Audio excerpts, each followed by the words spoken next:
Hello friends, আমি beauty চলে এসেছি বিউটিস বেক অ্যান্ড কুক চ্যানেলে। আজকে আপনাদের সঙ্গে একটা 2 টিয়ার কেক শেয়ার করতে। এইটা ছিল আমার একদম উপরের টিয়ার 1 পাউন্ডের। আমি প্রথমেই সাদা ক্রিম দিয়ে আইসিং করে নিয়েছি। এখন একটু ডিজাইন দেওয়ার জন্য নিচের পোর্শনটা হালকা করে একটু কালার মিক্সড করেছি। এটা হচ্ছে রেড কালার মিক্সড করে আমি একটা সুন্দর ডিজাইন করে নিয়েছি। আর এটা হচ্ছে নিচের টিয়ার, এটা 2 পাউন্ড ছিল। ফ্লেভারটা ছিল আমার পাইনঅ্যাপেলের। আমি এটা ক্রাম কোট করে প্রায় 2 ঘন্টা ফ্রিজে রেখে আবার ফাইনালাইজিং করছি। করে আবারও এটা 3-4 ঘন্টা ফ্রিজে রাখবো। তারপরে আমি দুটো টিয়ার এক জায়গায় করে ফাইনাল ডিজাইনটা করব। সব সময় দোতলা 3তলা কেক যখনই আমি রেডি করি, চেষ্টা করি যতটা টাইম পারা যায় ফ্রিজে রেখে কেকটা ভালো করে ঠান্ডা করে নিতে বা সেট করে নিতে। এতে কি হয়, কাস্টমার যত দূরেই নিয়ে যাক না কেন কেকটা ঠিকঠাক যাবে, কোনো রকম অসুবিধা হবে না। অনেক ক্ষেত্রে তাড়াহুড়ো করে যদি টিয়ারগুলো সেট করে আমরা দিয়ে দিই, তাহলে নিয়ে যাওয়ার সময় অনেক প্রবলেম হতে পারে। সেই জন্য একটু হাতে টাইম নিয়ে কাজগুলো করতে হয়।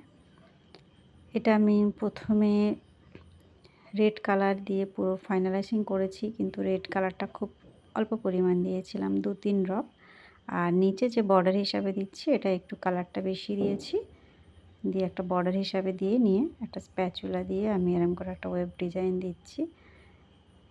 আমার হাতের কাছে যেটা আমার যখন সুবিধা হয় আমি সেই জিনিসটা দিয়েই কাজটা করি। অনেকে হয়তো এখানে কমেন্ট করতে পারেন আমি স্প্যাচুলা দিয়ে কেন করলাম। কোনো অসুবিধা নেই, যেটা দিয়ে সুবিধা হবে সেটা দিয়ে করলেই হলো।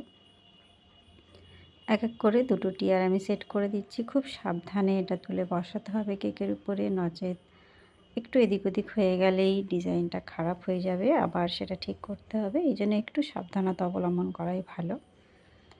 আমি কতগুলো স্ট্র নিশ্চয়ই দেখেছেন আমি ইউজ করেছি কেকের ভেতরে সেফটির জন্য। লাস্টে উপর থেকে নিচ পর্যন্ত একটা স্ট্র দিয়ে দিয়েছি।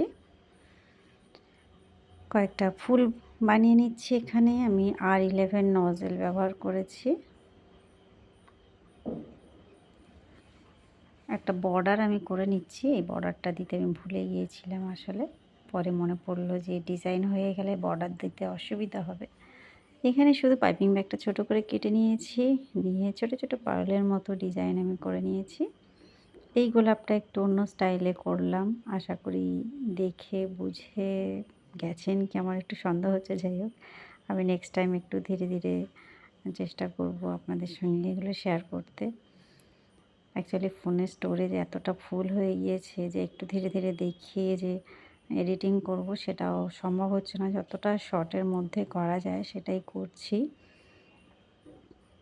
আমি কয়েকটা ফুল বানিয়ে নিয়ে এবারে পাতা করছি। এটা পাইপিং ব্যাগের সাহায্যেই করছি। ভি শেপ করে আমি কেটে নিয়েছি।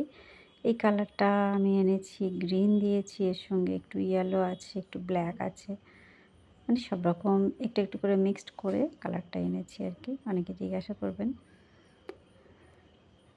এবারে কয়েকটা বড় সাইজের সুগার বল, একদম পার্লের মতো দেখতে। এগুলো সবই খাওয়া যাবে। কাস্টমাররা অনেকে আর কি ভয় পেয়ে যান যে পুঁথি দিয়ে দিয়েছি কেকের উপরে, অ্যাকচুয়ালি তা নয়, সবটাই চিনির বল। এইবার ছোট ছোট কয়েকটা দিয়ে দিচ্ছি। এগুলো সবই হোয়াইট পার্ল আর কি, সব রকমভাবে ছড়িয়ে দিলাম। আর উপরে একটা সুন্দর দেখে ছবি বসিয়ে দিয়েছি ডলের, আর কয়েকটা বাটারফ্লাই বসিয়ে দিচ্ছি যেন আর একটু সুন্দর লাগে দেখতে কেকটা। নামটা আমি লিখে নিচ্ছি কেক বোর্ডের উপরে। এটা চকলেট গানাশ দিয়ে করছি। খেয়াল রাখবেন গানাশটা যেন স্মুথ থাকে, তাহলে লিখতে সুবিধা হবে। এই হলো আমার কেকের ফাইনাল লুক। বন্ধুরা, কেমন লাগলো? ভালো লাগলে বা একটু হেল্পফুল মনে হলে অবশ্যই একটা লাইক করবেন, চ্যানেলটা সাবস্ক্রাইব করে রাখবেন। দেখা হবে নেক্সট নতুন কোনো ভিডিও নিয়ে। Bye bye.